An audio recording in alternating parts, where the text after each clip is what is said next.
Hello everyone, welcome to EZB academy. EZB അക്കാഡമിയുടെ പുതിയൊരു വീഡിയോയിലേക്ക് എല്ലാവരെയും സ്വാഗതം ചെയ്യുന്നു. അപ്പോൾ നിങ്ങളെല്ലാവരും തന്നെ കാത്തിരുന്ന നമ്മുടെ RRB ഗ്രൂപ്പ് ഡിയുടെ റിസൾട്ട് എല്ലാം തന്നെ ഔട്ടായിരിക്കുകയാണ്. നിങ്ങളെല്ലാവരും അറിഞ്ഞു കാണുമെന്ന് പ്രതീക്ഷിക്കുന്നു. കുറച്ച് ദിവസങ്ങളായിട്ടാണ് എന്ത് ചെയ്യുന്നത്, അതിൻ്റെ ഇപ്പോൾ റിസൾട്ട് മറ്റു കാര്യങ്ങളെല്ലാം തന്നെ സൈറ്റുകളിൽ മറ്റുമായിട്ട് അപ്ലോഡ് ആയിട്ടുണ്ടായിരുന്നത് അല്ലേ. ഈ പറയുന്ന ആദ്യം തന്നെ ഈ പറയുന്ന പ്രയാഗ്രാജിന്റെയും സെക്കൻഡറാബാദിന്റെ ബംഗളൂരിന്റെ ഒക്കെ വന്നതിന് ശേഷം തന്നെയാണ് ഈ പറയുന്ന ചെന്നൈയിലെ മറ്റു സ്ഥലങ്ങളിലേക്ക് എന്ത് ചെയ്യുന്നത്, ഈ പറയുന്ന റിസൾട്ട് മറ്റു കാര്യങ്ങൾ പബ്ലിഷ് ആയിട്ടുണ്ടായിരുന്നത്. ഒരുപാട് ഉദ്യോഗാർത്ഥികൾ ഈ പറയുന്ന രീതിയിൽ എന്ത് ചെയ്യുന്നത് ഷോർട്ട് ലിസ്റ്റ് ആയിട്ടിട്ടുണ്ട്. ഇനി പ്രധാനമായിട്ടുള്ളത് എന്ന് പറയുന്നത് നമ്മുടെ മുന്നിൽ ഫിസിക്കൽ അതേപോലെ മെഡിക്കൽ മറ്റു കാര്യങ്ങൾ ഡോക്യുമെന്റ് വെരിഫിക്കേഷൻ ഒക്കെ തന്നെയാണ്. ഓക്കെ, അപ്പൊ നമ്മൾ ഇന്നത്തെ ഇവിടെ ഡിസ്കസ് ചെയ്യാൻ വേണ്ടിയിട്ട് പോകുന്നത് എന്ന് പറയുന്നത് ഇപ്പോൾ RRB ഗ്രൂപ്പ് ഡിയുടെ ഇപ്പോൾ കഴിഞ്ഞിട്ടുള്ള പരീക്ഷയുടെ കട്ട് ഓഫ് എന്തെല്ലാമാണ്, എത്രത്തോളം ആളുകൾ എന്ത് ചെയ്യുന്നുണ്ട് ഈ പറയുന്ന രീതിയിൽ പരീക്ഷയിൽ ക്ലിയർ ആക്കിയിട്ടുണ്ട്, അതേപോലെ തന്നെ ഈ പറയുന്ന അതിന്റെ ഫിസിക്കൽ അല്ലെ അതൊക്കെ ഏത് ദിവസങ്ങളിലായിരിക്കും എന്നുള്ള കാര്യങ്ങൾ തന്നെയാണ് എന്ത് ചെയ്യുന്നത് ഡിസ്കസ് ചെയ്യാൻ വേണ്ടിയിട്ട് പോകുന്നത്. അപ്പൊ തീർച്ചയായിട്ടും എന്ത് ചെയ്യുക, അവസാനം വരെ വീഡിയോ കണ്ടിരിക്കാൻ വേണ്ടിയിട്ട് ശ്രമിക്കുക.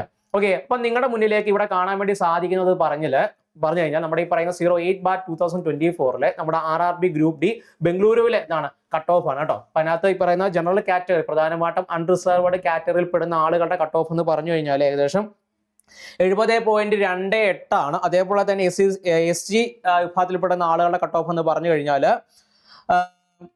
എത്രയാണ്, ഈ പറഞ്ഞ 62.28ഉം അതേപോലെ തന്നെ ST വിഭാഗത്തിൽപ്പെടുന്ന ആളുകൾ കട്ട് ഓഫ് എന്ന് പറഞ്ഞാൽ 60.4321, OBC വിഭാഗത്തിന്റെ 64.87ഉം അതേപോലെ EWS വിഭാഗത്തിന്റെ ഈ പറഞ്ഞ എക്കണോമിക്കലി വീക്കർ സെക്ഷൻ വിഭാഗത്തിൽപ്പെടുന്ന ആളുകളുടെ കട്ട് ഓഫ് എന്ന് പറഞ്ഞു കഴിഞ്ഞാൽ 60.40 എന്നിങ്ങനെയാണ് എന്ത് ചെയ്യുന്നത് പോകുന്നത് എന്നുള്ളതാണ്. കാരണം ഈ പറയുന്ന കേരളത്തിൽ നിന്നുള്ള ഉദ്യോഗാർത്ഥികൾ കൂടുതലായിട്ട് എന്ത് ചെയ്യുന്നത് ഈ പറയുന്ന എഴുതുന്നത് ഈ പറയുന്ന ചെന്നൈയിലേക്കും ബാംഗ്ലൂരിലേക്കും ആയതുകൊണ്ട് തന്നെയാണ് എന്ത് ചെയ്യുന്നത് നമ്മൾ അവിടുത്തെ രണ്ടിടത്തെയും കട്ട് ഓഫ് എന്ത് ചെയ്യുന്നത് എടുത്തിട്ടുണ്ടായിരുന്നത്.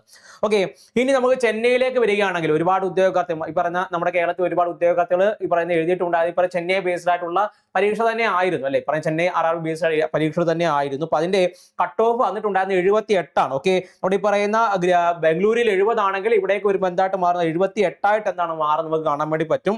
SC വിഭാഗത്തിലാണെങ്കിൽ 70 കട്ട് ഓഫ് വരുന്നത്, ST വിഭാഗത്തിന് 63, OBC വിഭാഗത്തിന് 76 എന്ത് ചെയ്യുന്നത് കട്ട് ഓഫ് അടുപ്പിച്ച് വരുന്നത്, EWS വിഭാഗത്തിന് 71 ഇങ്ങനെയാണ് എന്ത് ചെയ്യുന്നതിന്റെ കട്ട് ഓഫ് മറ്റു കാര്യങ്ങളും പോകുന്നത് എന്നുള്ളതാണ്.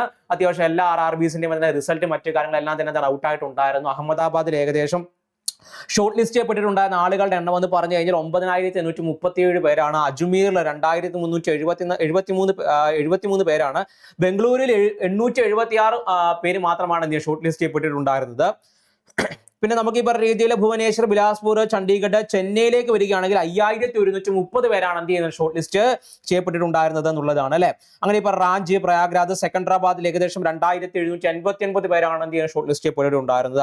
അപ്പൊ അങ്ങനെ വെച്ച് നോക്കുകയാണെങ്കിൽ ഏകദേശം എല്ലാം കൂടെ കണക്ക് കൂട്ടുമ്പോൾ ഏകദേശം 63,475 പേരാണ് എന്ത് ചെയ്യുന്നത് ടോട്ടലി എന്താണ് ഷോർട്ട് ലിസ്റ്റ് ചെയ്യപ്പെട്ടിട്ടുള്ളത്. അതായത് ഫിസിക്കൽ എക്സാമിനേഷൻസിന് വേണ്ടിയിട്ട്. എന്താണ് നിങ്ങൾക്ക് എല്ലാവർക്കും അറിയാം, ഈ പറയുന്ന ഗ്രൂപ്പ് ഡിക്ക് എന്തുണ്ട്, ഈ പറയുന്ന രീതിയിൽ ഫിസിക്കൽ ഉണ്ട്, ഫിസിക്കൽ ടെസ്റ്റ് ഉണ്ട് അല്ലെ, ഫിസിക്കൽ ടെസ്റ്റ് ഉണ്ട്. അപ്പൊ ഈ പറയുന്ന രീതിയിൽ ഗ്രൂപ്പ് ഡിയുടെ ഫിസിക്കൽ ടെസ്റ്റിന് വേണ്ടിയിട്ട് ഇപ്പൊ എന്താണ് ഷോർട്ട് ലിസ്റ്റ് ചെയ്യപ്പെട്ടിട്ടുണ്ടായിരുന്ന ആളുകളുടെ എണ്ണം എന്ന് പറഞ്ഞു കഴിഞ്ഞാൽ 63,475 പേരാണെന്നുള്ളതാണ്. അപ്പൊ ഈ പറയുന്ന അവർ തരുന്ന വിവരങ്ങൾ അടിസ്ഥാനപ്പെടുത്തി നോക്കുകയാണെങ്കിൽ ഈ പറയുന്ന ജൂലൈ അവസാനത്തോടു കൂടി തന്നെ ഓക്കെ, ഈ പറഞ്ഞ ജൂലൈ ലാസ്റ്റ് വീക്കോട് കൂടി തന്നെ നമുക്ക് എന്ത് പ്രതീക്ഷിക്കും, ഈ പറയുന്ന രീതിയിൽ RRBയുടെ ഗ്രൂപ്പ് ഡിയുടെ പറയുന്ന രീതിയിൽ നമ്മുടെ ഗ്രൂപ്പ് ഡി എക്സാമിനേഷന്റെ ഫിസിക്കൽ നമുക്ക് എന്ത് ചെയ്യാം, ഈ പറഞ്ഞ രീതിയിൽ ജൂലൈ ലാസ്റ്റ് വീക്കോട് കൂടി തന്നെ നമുക്ക് എന്ത് ചെയ്യാം പ്രതീക്ഷിക്കാൻ വേണ്ടിയിട്ട് സാധിക്കുമെന്നാണ് എന്ത് ചെയ്യുന്നത് കരുതുന്നത്. അപ്പൊ അതുകൊണ്ട് തന്നെ നിങ്ങൾ ഷോർട്ട് ലിസ്റ്റ് ചെയ്യപ്പെട്ടിട്ടുണ്ടാകുന്ന ഉദ്യോഗാർത്ഥികൾ തീർച്ചയായിട്ടും എന്ത് ചെയ്യുക, അതിന്റെ ഫിസിക്കൽ ടെസ്റ്റിനൊക്കെ വേണ്ടിയിട്ട് എന്ത് ചെയ്യുക തയ്യാറെടുപ്പുകൾ ഉടനെ തന്നെ നടത്താൻ വേണ്ടിയിട്ട് എന്ത് ചെയ്യുക ശ്രദ്ധിക്കുക.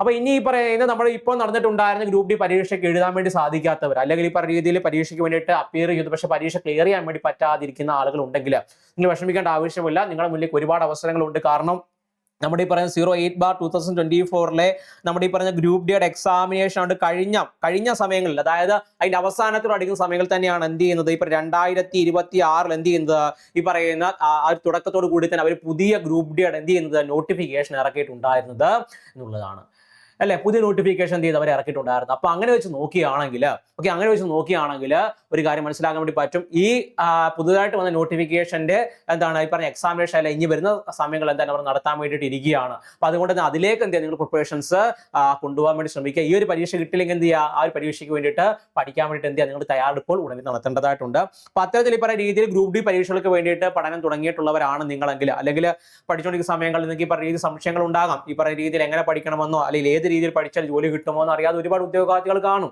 അപ്പൊ നിങ്ങൾക്ക് ഈ പറഞ്ഞ രീതിയിൽ അങ്ങനെ സംശയങ്ങൾ മറ്റു കാര്യങ്ങൾ ഉണ്ടെങ്കിൽ നമ്മുടെ ASB അക്കാഡമിയിൽ നമ്മൾ ഗ്രൂപ്പ് ഡിക്കൊക്കെ വേണ്ടിയിട്ട് ഒരു ബാച്ച് നമ്മൾ ആരംഭിച്ചിട്ടുണ്ടായിരുന്നു. തീർച്ചയായിട്ടും നിങ്ങൾക്ക് എന്ത് ഇതിലേക്ക് ജോയിൻ ചെയ്യാൻ വേണ്ടി സാധിക്കുന്നതാണ്.